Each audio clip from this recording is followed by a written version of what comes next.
Ụtụtụ ọma na ndị be anyị o. Ụtụtụ ọma, ehihie ọma, mgbede ọma na aṅachi ọnwa n'ebe ọbụla ị nọ wee na-esonyere anyị tata na nkụzi anyị chọrọ mme. Biko ghara izu unu nkụzi anyị ga-eme na Igbo, n'asụsụ Igbo, maka na asụsụ Igbo bụ nke anyị. Ụbọchị tata bụ abịa nkwọ n'ọnwa ụzọ alụsị, mana ọnwa ndị Roman Catholic Church ọnwa tata bụ January 19, 2026. Chetakwa na Nkọla Mahadum Wisdom University bụ nnekwute ụlọ akwụkwọ ebe anyị wepụtara ka anyị wee na-akụzili ndị be anyị ibe na-eme n'ụwa ma ibe na-eme na be anyị. Ebe anyị nọ wee na-agwa unu ka unu were ọgụgụ isi Chukwu Okike abịa manyere unu mgbe a mụrụ were ọgụgụ isi gị wee na-ene n'ibe niile ị na-abụ n'ụwa, ma ibe ị na-anụ na ntị ma nke ị na-abụ n'anya, before i wee decide ya ibe ị ga-eme.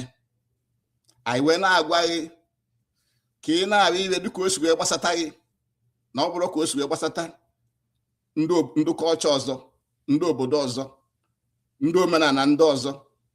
Ị na-abịa ibe dịka o si wee gbasata gị bụ onye Igbo, gị bụ onye Biafra, gị bụ onye Afrịka. Ele ka isi ya na-abịa ibe o wee daba. Ọnya ibe anyị na-agwa unu wee na-ayọ ọnụ ka unu sonyere anyị na YouTube. Metụ aka na ngalaba bell button ka ị wee sonyere anyị na YouTube. Also na-esonyekwala anyị na Facebook ma Twitter na TikTok. Anyị nọchakwa live na ya va, anyị nọ na ya va. So sonyere anyị ka anyị wee kụzie ebe anyị chọrọ ịkụzi tata.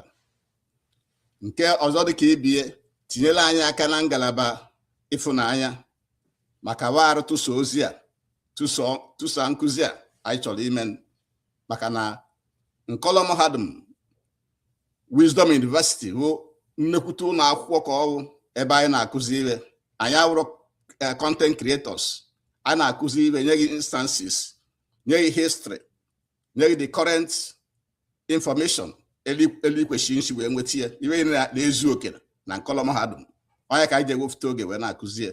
So sonye na anyị. Isiokwu anyị taa bụ ihe mere na Mmepe na Nnewi n'oge a na-emepe Lady of Assumption Catholic Cathedral. Mbọsị emepere ụlọ ụka Lady of Assumption Catholic Cathedral na obodo Nnewi. Ihe mere mbọsị anwa. Ihe a mere na January 14, 2026, ya bụ mbọsị afọ. Na mbọsị abịa abụọ ka ibe emere ka agbaghere nnekwute ụlọ ụka na Nnewi, Anambra steeti. N'ime mgbaghe ya bụ ụlọ ụka ka anyị ji wee bụ ka nwa amadi a na-eku James Okoye, nke a na-eku Akachaam night ka ọ bụ na ụlọ ụka Catholic Church, ka ọ na-asị Ifeanyi ụbando. Anyị nwanụ na Nkọla Mahadum wee na-asị na ọ bụrụ sọ Ifeanyi ụba ka a ga-asị ndo, na a ga-asịkwu ndị Anambra ndo, ndị Igbo ndo, ndị Afrịka ndoooo. Ndonu n'unu na-eso omenala ndị ọzọ. Ndonu n'unu na-eso omenala ndị ọzọ. Anyị wee chọọ ka anyị were nkụzi a wee kọwala unu na ụwa anụ anyị nọ na ya anọgokwemi 3.5 to 4.5 billion years. Ụwa anụ anyị nọ na ya na 18 anyị nọ. Anya 8 na onwe ibe ine dị n'ụwa anụnwa, ma osisi, ma ụmụ anụmanụ, ma oke, ma ngwele ma ibe niile na-abụ n'elu ụwa anụ ị na-abụ adugo for 3.5 to 4.5 billion years, many years. Ụwa anụ ị bụrụ na ụka ndị ọcha, ụka bụ omenala ndị ọcha nke bido only 2000 years ago. Only 2000 years ago ka ụka ndị ọcha bidoro n'ụwa niile. And ụka ndị ọcha batara n'ala Igbo only about 200 years ago. Only about 200 years ago ka ụka ndị ọcha batara n'ala Igbo. And all ndị colonial masters, ndị lele nna anyị na nna anyị owelu ka slavery ended ma wee bịazịa na nchi anyị. Ya mgbe a na-ekwu colonization, mgbe colonization ka ndị ọcha bịazi wee force this their religion, this ụka ahụ wee force ya on our people. Ọ ebe meriri wee force on our people. Wee oluzie mgbe ba na-afụ, mgbe ndị ọcha na-achị na ba afụ ago, ma wee were ike, wee were power, wee were gọọmenti, wee hand over to ụmụ nwanne anyị ndị na-ezu usoro ndị kwete na anya bụ omenala ndị ọcha, nke bụ na ụka so n'owuke omenala ndị ọcha anwụ. O wee hand over to them. Ọzọ ụmụ nwanne anyị na enforce this foreign culture, this omenala ndị ọcha on our people. Enwe so many ways waji wele eme, mana nke ụka bụ nke dole ewu na ọkụkọ anya. Na ọzọ emene Nwansugbe gụrụ egwu wee sị na omenala do adụ, omenala Igbo do adụ, na ụka bịara abịa, ana ụka ga-emeche na omenala adụkwa ọnụ ka ọdụ, na omenala Igbo do adụ, ọdụ adụ right from the start, for more than 3.5 to 4.5 billion years. Can nna anyị, our ancestors bụ na-eme omenala anyị tulufu ụka ndị ọcha abịaka futari na 2000 years ago. Tulufu ụka ndị ọcha abịaka lute ala Igbo na 200 years ago. So na ọ bịara abịa. So na ụmụ nwanne anyị ndị ọcha hands over, ndị na-force this foreign culture on our people. And ọ tụrụ mma onye ka anyị wee wekwele ibe eme na Nnewi wee mee nkuzi taa ka ndị be anyị ghọta ibe na-emeni. O wee bụrụ ya. So o wee luo ka anụchala ọgụ na 1970 ka emerela anyị n'agha na 1970. Ndị be anyị chisiala aka maka na ọrụ adịrọ. Ọkụtọ n'ime anyị chisiala aka wee sị na ya bụ ụka maka na Bible ya nọ a very fast way to make money. Kedu ibe dị na mmeghe ụka? Ibe dị na mmeghe ụka bụ inweta a room, igote oche, gote microphone, gote Bible. Ọ gwụchakwa imekiri ego. Ndị be anyị wee chiziela aka wee wee na ya. O wee bụrụ ya, ụka wee na-agbasa. Ọ dịka achị na o nwere ire du na ya bụ ire. Ọ dịka achị na ijechie ụka bata, ọ bụrụ na o nwere nri du na be gị, ijechie ụka bata, nri adụ na be gị. Ọ dịka achị ọbụ na agụụ ijechie ụka bata, ma agụsị na gị. Which is not the case. Ọ bụ na nri adụrụ na be gị, ijechie ụka bata, nri ara adụ na be gị. Agụụ na agụụ ijechie ụka bata, agụụ nka ya na-agụkwa gị. So nwere ibe ọbụla aghachidala sitere ụka dana nye fake promise, na-enye promise. So ka anyị gaa n'ibe ahụ melu bọchị 14th bọchị ahụ na Nnewi ka a na-emeghe ya bụ Lady of Assumption Cathedral na Nnewi. Makwa na elenu nwa abịa bụ Lady of Assumption Cathedral na Nnewi, Lady of Assumption ọba Igbo. Ele a nke ọdụkwa na ụka niile a nara alụ na be anyị alụcha abụọ onye aba ndị ọcha were nke na-aba Igbo. O wee bụrụ ya, o wele ụbọchị ahụ onye a na-eku Sir James Okoye bụ a knight of the Catholic Church wee na-eti mkpu na ibe emela adịrọ mma na ekwuru Ifeanyi ụba na Ifeanyi ụba so wee lụ ya bụ ụlọ ụka up to 80%. na o weta millions of naira iji wee lụ ya bụ ụlọ ụka. Oruzie ka a na-eme ihe na ekwuru ya aba o wee wute the boy, wee wute the man, wutie so much na ọfụtasịrị outside the church wee si na Akachaam na ya gazi ejekweta ụka anụ ọzọ, gbafushi unye na ya gazikọta eje ụka anụ ọzọ, na nke ewutelie nnọọ wuteshie ya ike. Ana bishọp kalụ ụka bọchị anwụ bụ Bishop Benson Jonas Okoye. This bishop Benson Jonas Okoye ka nwa amadi ya wo Sir James Okoye na-ewoso iwo na ọ kachala ụka n'ime ụlọ ụka. Senator Andy Uba lụrụ almost by himself na-ekutere Andy Uba na ya bụ ka a na-emeghe ya bụ ụlọ ụka. Ekutere ya ba o wee wute nwa amadi ya. Nke izigodo anyị na-achọ mmewu na anyị na-ekenegodi nwa amadi ya James Okoye maka eloshi wee fụta wee kwuo okwu maka ọkọtọ na-abụcha mpụ na-abụcha alụmana niile a na-alụ n'ime ụlọ ụka. Anyị arabeghị bịakwuye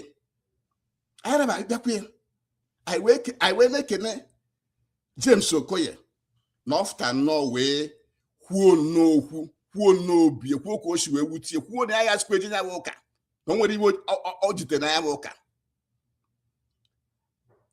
Anyị chọrọ ka anyị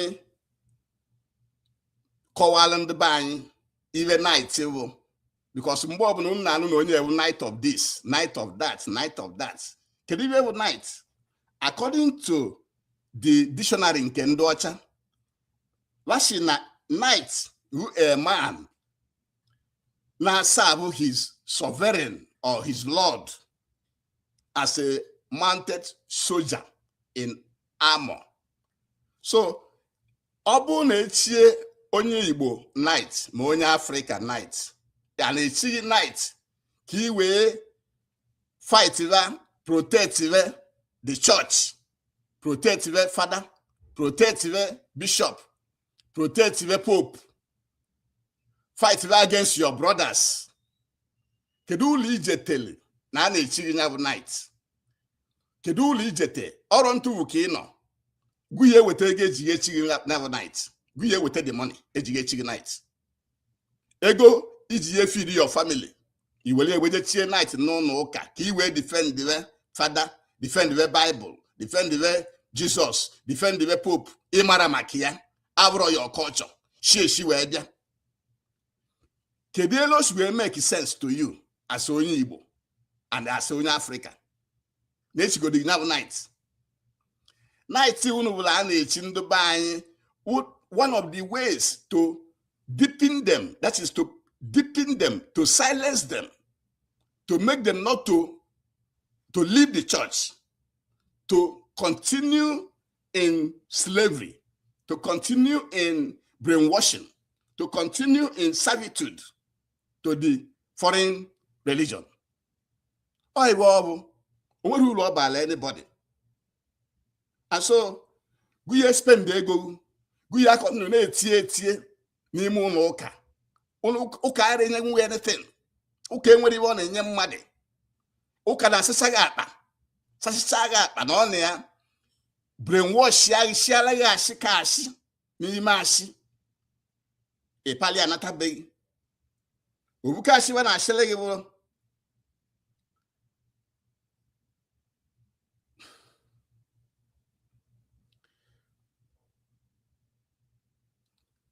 ọkọta ashị wa na ashị rili nne. So anyị na-ekene Mr. James Okoye na ifta wee kwuo obuwu, kwufute obuwu, and anyị na-ayọ ndị be anyị soweni mkpụrụ James Okoye maka ọkọta iwe na-eme n'ụlọ ụka be anyị adịrọ mma. Unu agbachiche nkịtị. Can I just mention a few of them? Ndị Catholic Church ya ewelu ụmụada anyị nwaanyị nke a na-eku sisters, were ụmụ nwoke anyị nke a na-eku father, reverend fathers and bishops, baghara anụ nwaanyị, baghara amụta nwa. Ọdụmma na ọ bụ na onye ọbụla bụrụ otu ndụ anwụ na-anụghị nwaanyị, na-anụghị di, na-amụtaghị nwa, kedu elu ụwa anụnwa si ya akọtinu na-aga n'iru? Awụsaba ụmụ agbọghọbịa anyị as sisters n'ụlọ ụka, agharaba anụ di, ma ndị fada niile enwere nke nụ nwaanyị, nwere nke ma bishọp nwere nke nụ nwaanyị. Ganata ndị bishọp na ndị fada anụrụ nwaanyị enwere family experience, ọba ka ị na-ejekwu for family counseling. O make sense. Onye nwere experience of marriage, the difficulties of marriage, the challenges of marriage, challenges of nzu ụmụazị, like reverend fathers and bishops. Onye ka gụ na onwe gị n'ụlọ nwaanyị mụta ụmụazị malibi na agabiga through ya gị nwee problem, ijekọsawala your problem. Iwe ewe ọkọtọ iwe ndị ụka na-eme na be anyị adọrọ mma, ọdọrọ mma, and wanna exploit our people. Just like Andy Ubajena, so you charge millions a well known oka. Kediva na alone oka for. Kediva na alone oka. Elekewasi emendu ba exploit. But James Okoye no what? James Okoye, ogwaye go no go when a Catholic church Ojevas, Western Ayaziaka. Ogwaye go no so go there. From his childhood, well over. Kedivo jitenia, nothing. Nothing than lies, ashikashi. Anagobu from the book Akwụkwọ Mmadụ Deleku Bible. Ewere na ashelegashi. Bible manual of colonization. Bible manual of servitude, or you keep in slavery to the church, to the reverend fathers, to the bishops, to the pope. Are you amen? N'ime Bible ka a na-agwa ndị anyị na ị ga-ada ogbenye bifo iwe jee n'igwe. Na ị ga-ada ogbenye bifo iwe jee n'igwe. Meanwhile, babu ndị ụka na-agba ana every day, na-alụ different type of cathedrals, just like in Nmepe na Nnewi. Every day, the bishop na-agba moto, bụ na nice place. The reverend father na-agba moto. Enjoy life ya, mana ọ ga-asị ndị ọzọ ada ogbenye. Ọdụmma na ọbụ ọrụ bụ ndị be anyị.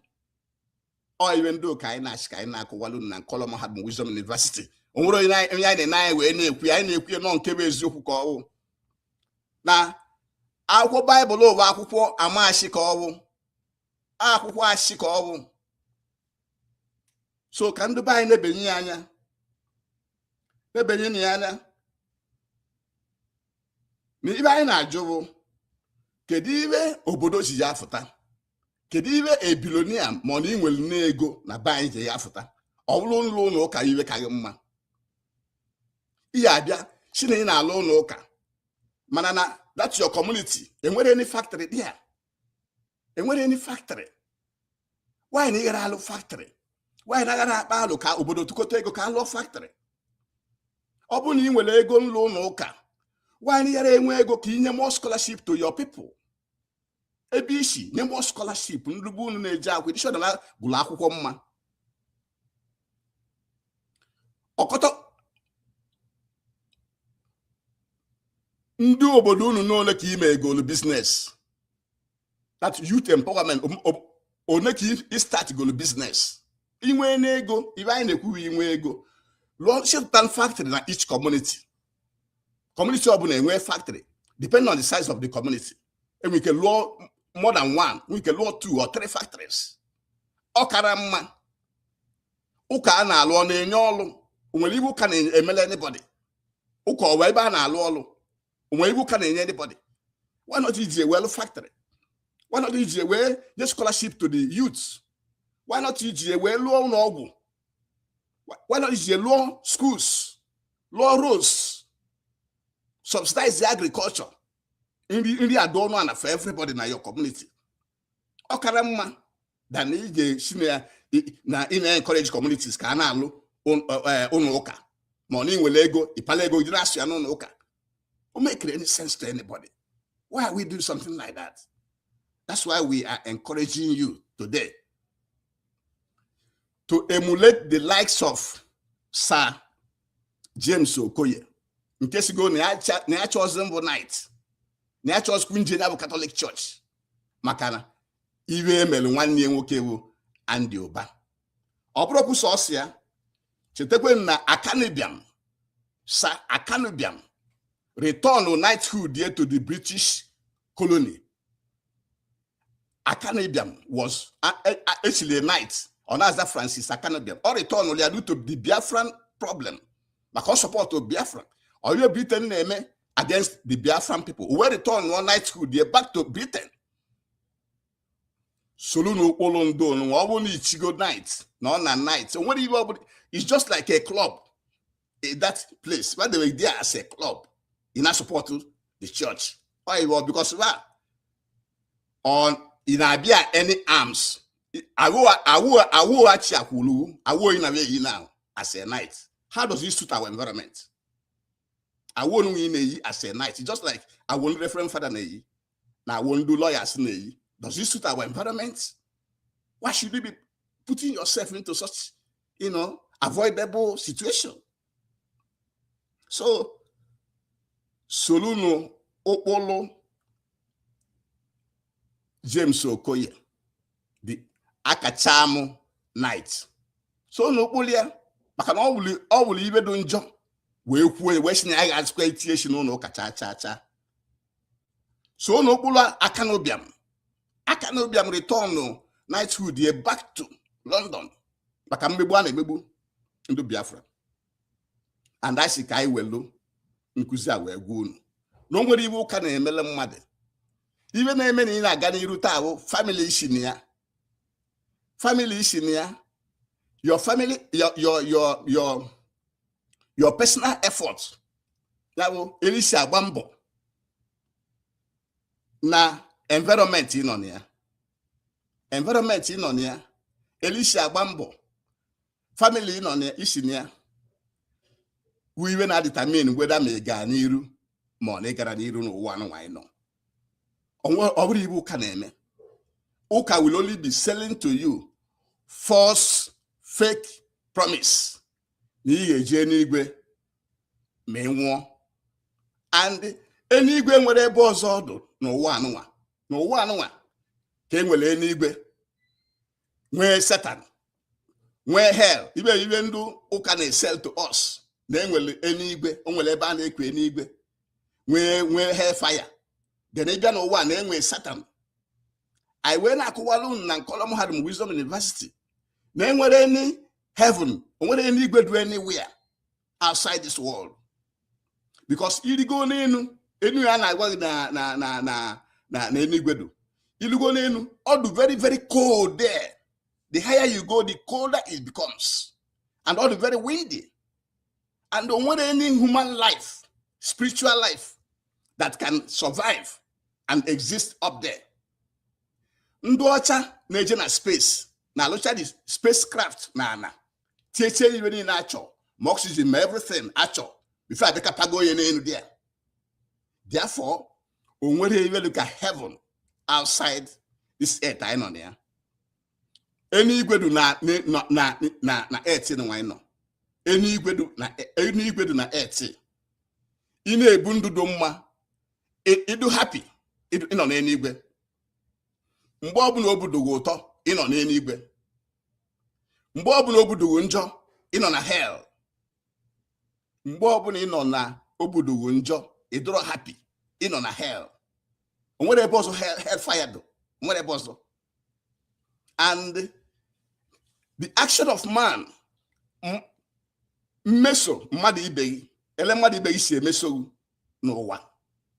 Even at determine Monya will chuku to you or not. Oye na emelegi iwoma will chuku to you.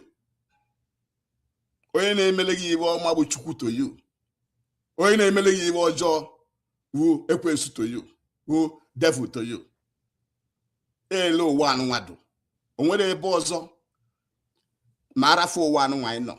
Eba si na enwe heaven or hell. No. Onwere ebe ozo. Oh, if I talk to Malo, Nankuza chop mekwetata. that na Pope nwụọ ọ bụ na enyi Pope na ana mgbadị nkịtị nwụọ enyi onye anwụ na ana oruke nleke anwụ Pope ga ka mmadụ nkịtị anwụ ya agakwa. The same decaying process ka Pope will undergo with an ordinary person like me. Oh, we want. And spirit time, and if na spirit yeje anywhere somewhere. Spirit time will remain on this earth. We chant ke ama. Oh, my sheka. O kana shelen do bani. Gu pataba. Gu mewenna ni ibe ni yeje anywhere. Onwere ebe anywhere do. Outside this earth. We chant because now I share na ashilunu no ka na ihe eje n'igwe na ihe eje n'igwe nwere ebe ọzọ n'igwe do karịa ụwa anụ nwanyị nọ na ya. Ịtari na-ata ahụ ịnọ in hell. Ị na-ata ahụ na ụwa anụ nwanyị nọ ịnọ in hell. Nwere ebe ọzọ hell do. Ọ bụ na ị na-ata ahụ na enjoy yourself na ị do happy na do okay na ibi na-eme ịnọ in heaven on this earth. What's your man? Oh, well, so now, even men and Nnewi, odo mman omel, because obo na na agwando banyị futakana na omena na ndị ọcha unu na-eso. Omena na ndị ọcha ụka unu na-eso na nwere ụlọ ọbala anyị. Ayara ba aghọta ya. Ewu fada enwere ibe ọ na-alụ. Bishop enwere ibe ọ na-alụ. Ọrụ unu na-abịa atụli ego n'ụlọ ụka. O nwere ibe ọ na-alụ. O nwere aka ọlụ. O nwere aka ọlụ. Ifite na-atụli ego. Chinọchukwu ka ị na-enye, ọ bụrụ Chukwu ka ị na-enye. Laka ị na-atụli ego. Ka ndị ụba tụchara ego egbe lụcha ụlọ ụka ekutere ya ara. Ekutere ya ara because na ọnwụgo. Ọ bụ na ọ nọba ndụ a akana emeni one chance. Ana ezukie ka asị na hey ana emi yara mana ego ka na target. Ego ka na target n'ụlọ ụka. Your time and money even though ka na target. Run away from them. Run away from the church. Anyị ma alele na ọkọtọ ndị be anyị came to this church by chance. Either your family leading there or your friends leading to the church or by accident. Ibido jebe ụka. Ihe eji ọgụgụ isi mal that na ụka anwụ na-eje n'ọkwa olili ka a na-eli gị na-ewu n'ibu onye elili eli. Ibu onye elili eli. Ị na-eji ụka iwu onye elili eli. Shi na-efuta ka ị gbara mbọ. O kele ibe ndị ụka anyị chọ ka anyị kọwalụ nụ taa. Ka unu mal that na iwe eme na Nnewi ebe James Okoye si na ya Akachaam na ya akachago na iwe eme nwanne nwoke wu ex-senator late ex-senator Andy Oba adrọmma na Andy Oba so wee lụsacha ụlọ ụka oruzie mgbe a na-emego ụlọ ụka ekutere ya ala ani ọzọ dụka jọgbucha eri onwe ya bụ na abịa wee kpụcha ndị ọcha na ya bụ ụlọ ụka kpụcha ndị ọcha mana akpụrụ ndị ọcha niile anwakpụ nwe ewetala ego eji wele ụlọ ụka ahụ. The rightful place ma ọ bụrụ na ba na-alụ ya bụ ụka na-akpụ ndị mmadụ ọrọ mkpụ Andy Oba kpụọ ndị niile the highest donors wetala ego eji welu ya bụ ụlọ ụka. Akpụọnụ anyị bụ ndụba anyị weta ya bụ ego ndị ọcha wetala ego eji welu ụlọ ụka mana ga kpụcha ndị ọcha n'iru ụlọ ụka niile ahụ. Ọmaka ọ wụlele ndụba anyị ọrọ ndụba anyị lụrụ ụlọ ụka ahụ ọrọ ndụba anyị kpụchara ndị ọcha ahụ. Ọ ndụba anyị na-emekwe na anyị ire. Ọ ndụba anyị ndị ọcha handle over their culture. Ụkwa ndị nọ wee na-apịgbuzi anyị wee na-eme mpụ. Ọnya ka anyị ji wee na-ekene James Okoye na ọ fụtara wee kwuo nke bụ eziokwu. Anyị wee na-akụwala unu na iwe emelụ on January 14 but Wednesday wuo abụọ ka a na-emeghe Lady Assumption Cathedral Catholic Church na Nnewi. Ọ be ibe nwa mel. Anyị wee pale okpe ekene wee na-apịa nya bụ nwa amadi bụ James Okoye Futanụ wee kwuo maka na ọkọtọ nọ n'ime ụlọ ụka na-abụ mpụ a na-eme everyday n'ime ụlọ ụka nwaghara afta bịakwu nwanyị ka anyị ji wee na-ekene Mr. James Okoye. Anyị wee na-ekwu kọwalụ na ibe bụ night na night bụ according to the dictionary a man who served his sovereign or lord as a mounted soldier in armor. It's just like a military man serving somebody. Although free, he's serving his sovereign, his owner. He's serving his lord. He's serving somebody else, which means in this case, he's serving the reverend fathers, the bishops, the popes, and the Catholic Church, and ready to go to war, ready to fight your brothers on behalf of ndoooo. And for you to be a night town, all you spend they go. The church will not just give you 10 kobo, all you wolf take go, where spend there, where will that a way chiagale address stable in our environment. I already now want the key as a night. Is it suitable? Do you have AC in the churches? Do you have AC at home? Do you have AC in your car? How can you be wearing such a thing? That is more of our environment, or our culture. Or you are this university, Wisdom University, in color Mahadum, Wisdom University. Ki we can uche. Ki welu uche itie n'olu. Welu uche itie n'olu, uche chukwu keji weke wele itie n'olu. I wele tie n'olu. I wofto onwe na-agbụ. I wofto onwe na-agbụ. In this case, agbụ ụka ndị ọcha bụ omenala ndị ọcha. So, the river chilling by night, if you can always keep away ignorant and in darkness. Okay, to keep you in darkness and ignorant. In an education, no, okay. You're an education. You have an agwari, amen. You have an agwari, amen. That's it. Odroma. I know kota alondo can amen a bany question. Actually, mwanya. Etie sister, Lara no di. Actually, Muka and Reverend Fathers, my bishops, Lara no wanya. And in Kekasin job, na good way, no wanya. Motalo Mwazi. Na chase no, na managers no, even a shilly, you now manage how to survive. You just the couldn't do one wrong wine, or whatever that Palaga Alicia able to no was. Imokaribe. What he was one, I don't know, a target. Continuous exploitation, just like Vameleva and Duba. My James Okoye. But I'm why you go that you go no Cassin said you were more well operate. Can nothing. What do you get near? Or what do you get near? I call I know queen and column had my name queer. Ho ha. What do you with it? So see you with a shana actually every day. And I go book every day. Well, the Bible naturally Bible manual of colonization. The Bible manual of colonization and double tongue. Okwetenke, okuenke, okwetenke, okuenke. Any power to there? Any power to there?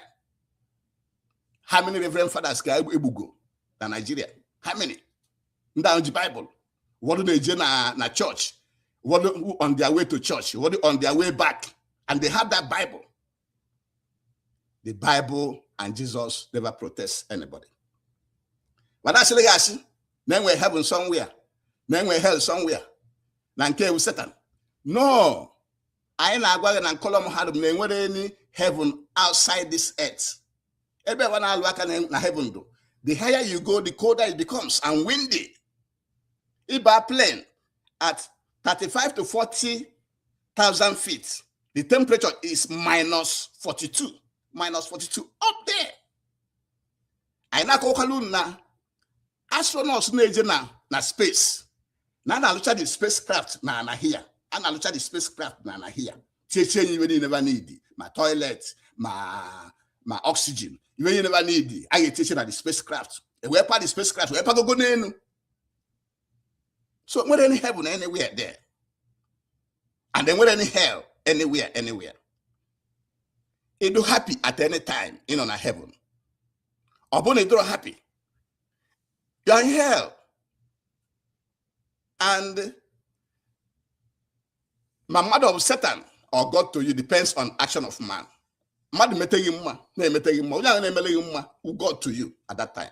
Go when they receive it, in on a heaven. Somebody they when they make you job, only I would Satan to you at that time because you are feeling bad from the action of that person. Only all the practical in life. Manando kaya actually in the heaven where he menke and egwu and amajagi na egwu ki we na comply ki we na ewofte ego and your time. That's what they're doing. Also the ki be na na agwa anyi na ya do poor for you to go to heaven. Na ya da godo obuye before you we je enugwewe. Manaba no nwebe na apako ego every day. Na agba na about many businesses. Now look different cathedrals every day. Manaba na agwa na ya do poor before you we je enugwe. Oya ka na agwa unu mege na anya unu. Oya you kweshi kunu we esoela na Nkoloma Mahadum Wisdom University. So ebe na Wisdom University Nkoloma Mahadum. Ebe ka ya sape unu isi, sape unu anya. Una amalo elu washi wedo. Malo how to survive in it. I wear na aju. Kediwe community si ya futa. Money we go na in your community as a billionaire or whatever you are or trillionaire. Even jias no kakunu galo. Even jia and kata no ka. Why no factories? Why not scholarships to your people, to your youth, to your communities in different areas? Why not start your youth businesses? Set them up well. Came in hospitals. Came in your community. Came with constant electricity. Came in always. Came in subsidized agriculture. Why should it be church? Come on, my brothers and sisters. Why are you making such decisions? It is wrong, and that is why we are presenting this lecture to you today. And finally, I na yonu only Igbo obuna, only Africa obuna. So only the footstep of this James Okoye, because he spoke up. What na all na that alo na mpuana eme. Even Akachaam during his time.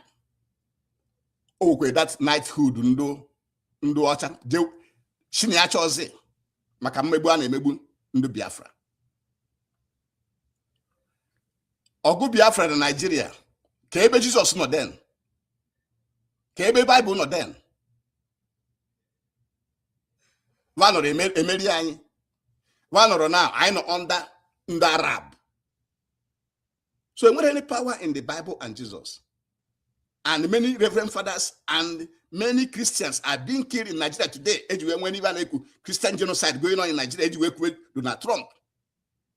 So I wouldn't have power in Jesus and Bible. Why should we have Christian genocide? Why should they be there and everywhere? Opposite Trump can't. So there's no power there. They're lying to you. And I am now cut up people do the joke about what do family do again there? What do your family do again? No come. I know 21st century. What do your friends? What do by chance kids you able to joke? Somebody say go be a joke, then you don't know can no way maybe then people in the church that can help you. Not actually Jesus or Bible. Man in the 21st century now, information do everywhere. You wake up a general time working in a waste and the way you open here with it out of it. And nke kaide with nkuzi nketa and jedebe. Biko to sanozi. Biko tie na aka na ngalaba ifunanya. Biko so na YouTube channel by pressing the bell button where bell button do the happy aka. And then also share it tụsa anya ka o zuo onye ọbụla biko demen nsonyere anyị na-esore na anyị na Nkalụ Mahadum Wisdom University anyị meghere ụlọ akwụkwọ a ka anyị nwee ike wee na-enye unu na-akụziri unu ibe niile elu unu kwesịrị ekwu isi wee na-abịa ibe ihe na-abịa ibe edochi wee gbasata gị ọ bụrụ edochi wee gbasata kọlchọ ndị ọzọ omenala ndị ọzọ ụkawo omenala ndị ọzọ and ọzọ omene Nwansugbe gwuru n'egwu kwuo na ụka bịara abịa na ọ bịara abịa 200 years ago 200 years ago ọ ndụ be anyị na-agbasị ya ọ ndụ be anyị na-eme ka onwe ibe ọgwụ ka onwe ọ na-emele mmadụ nwere ibe ọ na-emele mmadụ anyị ka ka akọwala unu mma site n'ibe mee na Nnewi na mmeghe ụlọ ụka emeghe ebe na Nnewi a na-emeghe ụlọ ụka enwere factory enwere other things in the community but they misguide, but they deceive our people. Biko anyị weta nkụzi a na njedebe demen na nsonyere anyị Arizona